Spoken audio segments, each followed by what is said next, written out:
উত্তরবঙ্গ সংবাদ অনলাইনে আপনাদের প্রত্যেককে স্বাগত জানাই। আপনাদের সঙ্গে রয়েছে আমি মিষ্টুশ্রী। এই মুহূর্তে আমি ঠিক দাঁড়িয়ে রয়েছি শিলিগুড়ির অতি পরিচিত কাঞ্চনজঙ্ঘা স্টেডিয়ামের 4-5 নম্বর গেটের একেবারে উল্টো দিকে হোটেল স্কাইলার্কের পাশের বিল্ডিং এ। কেন রয়েছি শুধুমাত্র আপনাদের কথা ভেবে। সামনেই তো পুজো, একের পর এক পুজো আসছে। গণেশ পুজো, দুর্গা পুজো, বিশ্বকর্মা পুজো। সেই পুজোয় নিজেকে সাজাতে হবে না? সেই সাজ ঠিক কিভাবে হবে তারই হদিস দিতে এই মুহূর্তে রয়েছি আমি নকশিকাঁথা বুটিকের ঠিক বাইরে। তাহলে চলুন ভেতরে যাই। কিভাবে আমাদের জন্য সেখানে সাজিয়ে রাখার উপকরণ রয়েছে সবটাই দেখে নিই নিজের চোখে।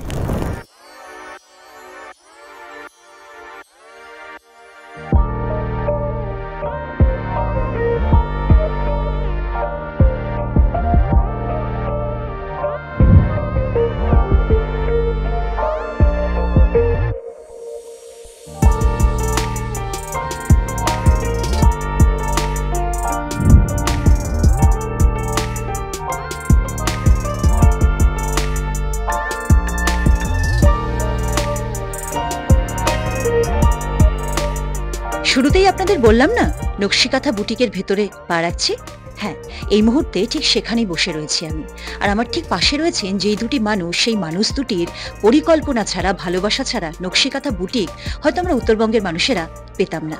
আলাপ করাই তাদের সঙ্গে, তারপর কথা বলবো এই দুটি মানুষের সঙ্গে। আমার ঠিক পাশেই রয়েছেন অনুপ দা, আর তার পাশে রয়েছেন মৌহাদি। দুজনকে উত্তরবঙ্গ সংবাদ অনলাইনে স্বাগত জানাই। অনুপ দা, আপনাকে দিয়ে শুরু করি।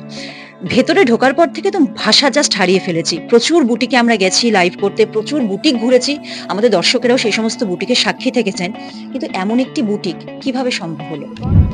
যেহেতু আমি বাই প্রফেশন ইন্টেরিয়র ডিজাইনিং বা আর্কিটেকচারের কাজ করি, আমি অনেকদিন থেকে ফিল করতাম যে বাইরের যে জায়গাগুলোতে আমি ঘুরতে যাই সেরকম শিলিগুড়িতে কোনো আর্ট অ্যান্ড ক্রাফট নিয়ে কাজ করার মতো কোনো জায়গা এখানে নেই।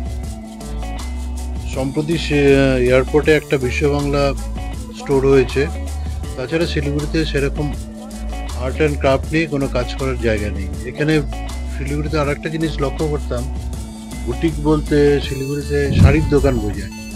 তো আমার ব্যাপারটা শাড়ির দোকান না, বুটিক মানে শাড়ি তো থাকছেই, টেক্সটাইলের সঙ্গে সেরামিক, টেরাকোটা, উড, আপনার মেটাল, এগুলো নিয়ে একদম হাতে কাজ করা কাজ, যেগুলো কিছু কিছু জিনিস আবার উঠেই যাচ্ছে, মানে এগুলো ভবিষ্যতে হয়তো আর পাবোই না আমরা।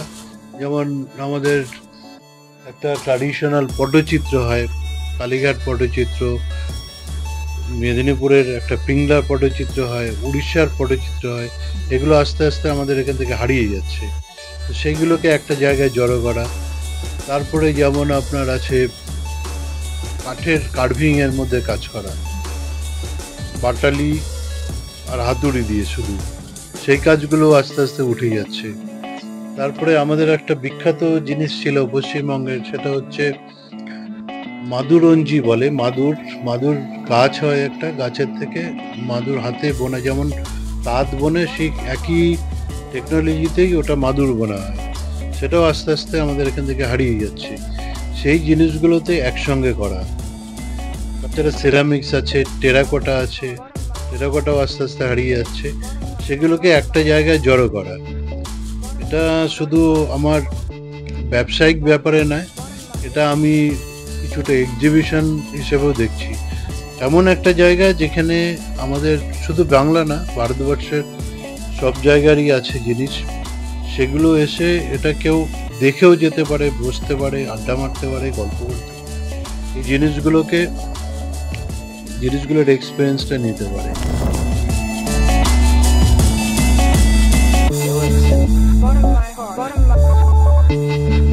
উত্তরবঙ্গের মানুষের মন পড়তে পেরেছিলেন অনুপ দা, আর পড়তে পেরেছিলেন বলেই নকশিকাঁথা বুটিক আজ আমাদের সামনে উপহার হিসেবে ধরা দিয়েছে। কিন্তু অনুপদার সাথে তো কথা হলো, অনুপদার চিন্তা আমরা শুনলাম, সেই চিন্তা ভাবনা থেকে আজ এই উপহার আমরা পেয়েছি সেটাও শুনলাম। কিন্তু মৌহাদি, তার ঠিক ভূমিকা কি এই বুটিকে, তার সাথে একটু কথা বলে নিই। আমার মানে ভালোবাসার জায়গা, মানে আমার এখানে সেরামিকের সমস্ত জিনিসপত্র আছে, পটারি আছে, তারপরে নানান রকম মানে অর্নামেন্টস আছে। মানে অন্য যেখানে যেসব অর্নামেন্টস পাওয়া যায় সেখানে এখানে ওই সব না, মানে হাতে তোলা, সুতো মানে দিয়ে, তারপরে সুতো দিয়ে কাজ করা, এরকমই অনেক অর্নামেন্টসও আছে। তারপরে এমনি মেটালের অর্নামেন্টস আছে, নানান রকম শাড়ির সঙ্গে ম্যাচিং করে পরা যায় এইভাবে, মানে নানান রকম মানে জিনিসপত্র আছে।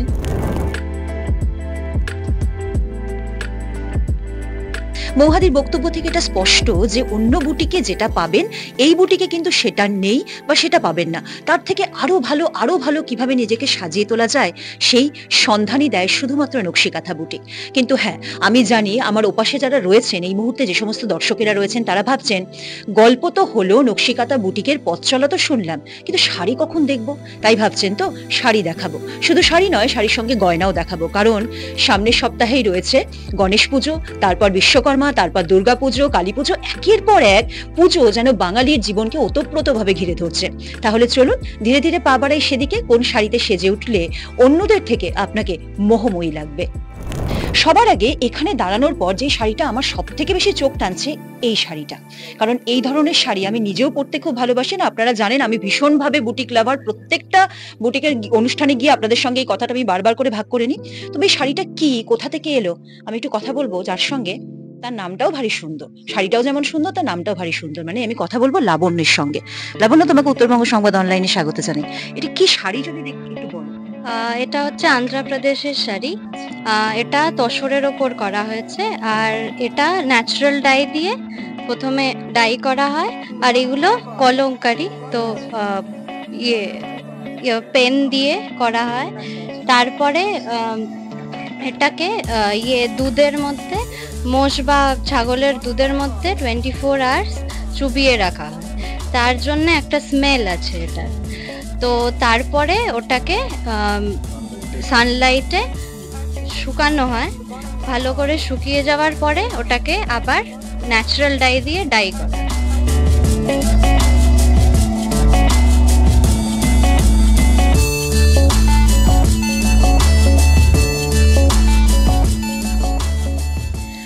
কালো রং কারা কারা পছন্দ করেন বলুন তো? আমি জানি এই উত্তর অনেকের মধ্যে থেকে আসবে। মানে কালো রং ভালোবাসেন না এমন মানুষ খুঁজে পাওয়া হয়তো দুষ্কর। সেই কালো রঙের শাড়িতে যদি নিজেকে একটু অন্যরকম ভাবে সাজাতে চান, তাহলে একটাই ভরসার জায়গা, নকশিকাঁথা বুটিক।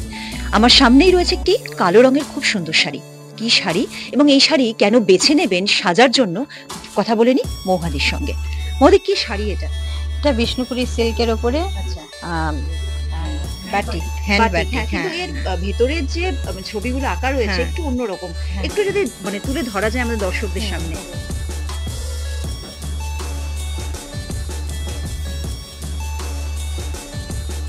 অনেকটা সে মনে আছে আপনাদের গোপীগাইন বাঘাবাইন সেই সিনেমাটা? সেই সিনেমা কিন্তু এই শাড়ি পরলে আপনাকে আরো একবার মনে করতে বাধ্য করাবে। মানে এই শাড়ি পরে যখন রাস্তায় বেরোচ্ছেন, যারা শাড়িকে একটু অন্যরকম ভাবে দেখতে অভ্যস্ত, মানে আর 5টা শাড়ির ভিড়ে যদি আপনাকে হারিয়ে যেতে না হয়, তাহলে এই শাড়ি পরে যখন আসছেন তখন সবাই বলবে ওই শাড়ির মধ্যে না গোপীগাইন বাঘাবাইন সিনেমাটার একটা ঝলক আমি দেখতে পেয়েছিলাম। কি এবার চাই তো এমন একটা শাড়ি? তাহলে সময় নষ্ট না করে ধীরে ধীরে চলে আসুন না নকশিকাঁথা বুটিকে। সামনেই পুজো, আর পুজোয় এখনকার মানুষজনের কিন্তু সাজগোজ অনেকটা বদলে গেছে। সেই আগেকার যেভাবে সেজে মানে অভ্যস্ত আমরা ছিলাম, যেভাবে সাজতে ভালোবাসতাম, এখন কিন্তু মানুষের সেই চিন্তা ভাবনা কোথাও যেন ফুৎকারে উড়িয়ে দিয়েছেন। একেবারে হালকা শাড়ি, যে শাড়ি পরলে পরে নিজেকে সকলের মধ্যে থেকে আলাদা লাগবে, খুব সুন্দরভাবে একটা প্যান্ডেল ছেড়ে আরেকটা প্যান্ডেলের দিকে পা বাড়ানো যাবে, সেই সমস্ত শাড়ি কিন্তু আমরা মেয়েরা বিশেষ করে ভালোবাসি। আর আমার পাশে যত সুন্দরী মানুষ দাঁড়িয়ে রয়েছেন, তাদের পছন্দটাও যে ঠিক এই জায়গাতেই দাঁড়িয়ে আসার পর থেকে কিন্তু আমি দেখছি। তবে হ্যাঁ, সুন্দরীরা আমার পাশে দাঁড়িয়ে রয়েছেন বটে, তবে বুটিক কিন্তু কানায় কানায় পূর্ণ। প্রচুর মানুষ এখানে রয়েছেন একটাই কারণে, শুধু শাড়ি পরবেন এমনটা নয়, এই বুটিক আপনাকে অনেক কিছু উপহার দেবে। কি কি ধীরে ধীরে সবটাই দেখাবো।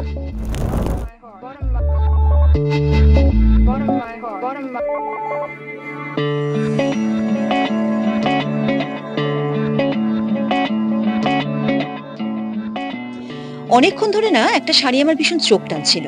সামনে রয়েছে শাড়িটা, তবে যিনি এই শাড়িটা শুরু থেকে একেবারে চোখ দিয়ে রেখেছিলেন তাকেও আমার ভীষণ পছন্দ হয়েছে। তার সঙ্গে আপনাদের আলাপ করাই। আপনার নাম? মিসেস মালা দাস। আমার খুব ভালো লেগেছে আসলে নকশিকাঁথা নামটার সাথে এখানের যে কালেকশন দেখে আমি মুগ্ধ। আর আমি আজকে এখন যে শাড়িটা দেখছি, এটাকে তসরের উপর আসল আজরাক প্রিন্ট করা আছে, আর তার সাথে হাতের কাজ করা আছে, একটু এক্সক্লুসিভ শাড়ি। সেই জন্য আমার চোখটা বারবার ওখানেই যাচ্ছে। তো এই শাড়িটা যদি পুজোর 4 দিনের মধ্যে একদিন বেছে নিতে বলা হয় কোন দিন পরতে চাই? আমি বোধহয় অষ্টমীর দিনই পরবো, অষ্টমী সকালে রাতেই পরবো, কারণ রাতে সবাই অনেক গডি সাজবে হয়তো। আমি এটাকে একটু সিম্পল ভাবে অন্যরকম গয়না দিয়ে অন্যভাবে এটাকে পরিবেশন করবো। এই শাড়িটা আমার ভীষণ পছন্দ হয়েছে। আমার মনে হয় যারা অষ্টমীর সকালে অত ভোরবেলায় যদি সত্যি অষ্টমী হয় অঞ্জলি দিতে চান, তাদের জন্য কিন্তু এমন একটি হালকা ফুলকা শাড়ি অত্যন্ত জরুরি। কি শাড়ি আমি অবশ্য জানি না, এত নাম আমি জানি না শাড়ি শুধু পরতে ভালোবাসি। আমি এটা একটু শুনবো, কি শাড়ি যদি দিদি একটু বলেন। এটা দেখে হালকা মনে হচ্ছে, কিন্তু এটা খুবই গর্জাস একটা শাড়ি এবং ভীষণ কষ্ট করে ওইভাবে এই শাড়িটা বানান। কেন কি এটা কিন্তু পুরো এই ডিজাইনটা পুরো হাতে কিন্তু মাকু ঘুরিয়ে ঘুরিয়ে বানাতে হয়। এটা কিন্তু কোনো প্রিন্ট নয়, পুরো ওইভাবে এটা পুরো হাতে বোনেন এবং এটার বোথ সাইড এটা একই, হ্যাঁ কোনো কিছু নেই। এটা গুজরাটের শাড়ি আর এটার নাম হচ্ছে পাটোলা। তো এটার ভ্যারাইটি আছে, আপনারা দেখুন। এই যত কাজ যত বেশি হবে তত বুঝবেন যে এটা তত বেশি এক্সপেন্সিভ হবে। কেন কি এই যে কাজগুলো ছোট ছোট কাজ, এগুলো সমস্ত মাকু ঘুরিয়ে ঘুরিয়ে হাতে পুরো বোনা এই শাড়িগুলো। মানে উইভার এগুলো খুব কষ্ট করে বোনেন, খুব মানে আমাদের ভারতবর্ষে একটা বিশেষ ঐতিহ্যবাহী শাড়ি এটা। শাড়ি তো হলো, শুধু শাড়ি পরলেই হবে, তার সঙ্গে মানানসই গয়নাও তো চাই না? গয়না ছাড়া কি সাজ কমপ্লিট হয়? চলুন গয়নার দিকে বরং পা রাখি।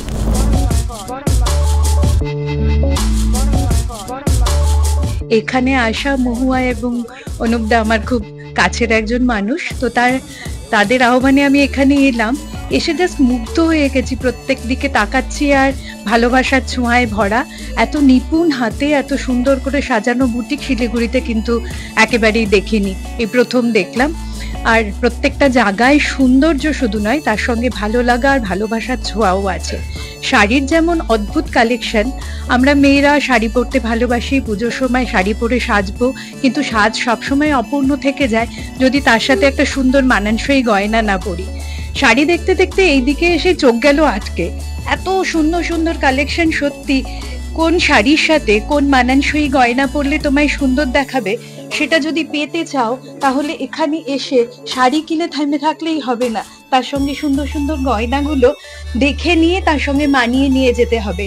এবং এখানে যে গয়নার কালেকশনগুলো দেখলাম সেগুলো কিন্তু সচরাচর এদিকে ওদিকে দেখা যায় না, একেবারেই এক্সক্লুসিভ কালেকশন এবং সমস্তটাই বেশিরভাগটাই যা দেখতে পাচ্ছি হাতে বানানো এবং নিপুণ হাতে খুব সুন্দরভাবে তৈরি, যেগুলো আমি এত গয়না পরতে ভালোবাসি, এত গয়নার কালেকশন করি। সত্যি কথা বলছি, এই প্রথম এত সুন্দর কালেকশন এখানে এসে দেখতে পেলাম।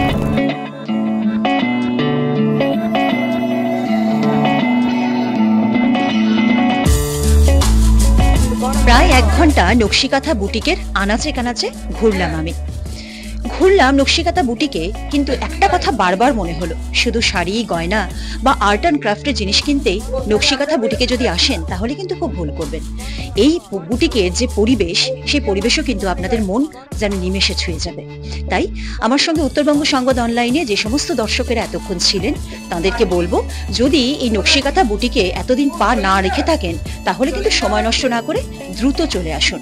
আরো একবার ঠিকানাটা বলছি, কাঞ্চনজঙ্ঘা স্টেডিয়ামের 4 এবং 5 নম্বর গেটের ঠিক উল্টো পাশে স্কাইলার্ক হোটেলের পাশেই রয়েছে নকশিকাঁথা বুটিক। এর বেশি আর কিচ্ছু বলবো না, কারণ আপনাদের অপেক্ষায় কিন্তু আমরা প্রত্যেকেই রয়েছি।